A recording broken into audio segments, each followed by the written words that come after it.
প্রমাণ করো a to the power Q by a to the power r whole to the power p into a to the power r by a to the power p whole to the power Q into a to the power p by a to the power Q whole to the power r সমান 1। তো সে কারণে আমি বাম দিকটা প্রথমে টুকে নিয়েছি। এবার সূচকের সূত্র অনুযায়ী দেখো a to the power Q আছে, তার পাওয়ার p আছে, তাহলে হবে a to the power p Q, সূচক গুণ হয়ে যাবে। নিচেও তাই হবে, a to the power r আছে আর এখানে p আছে, তাহলে আমি লিখছি r p into a to the power কী হবে r কিউ,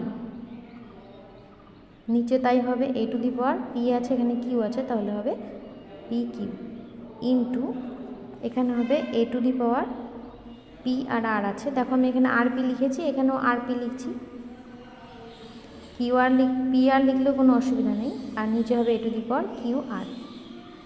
এবার বুঝতেই পারছো খুব সহজে কাটাকাটি হয়ে যাবে সব, অ্যান্সারটা আসবে 1।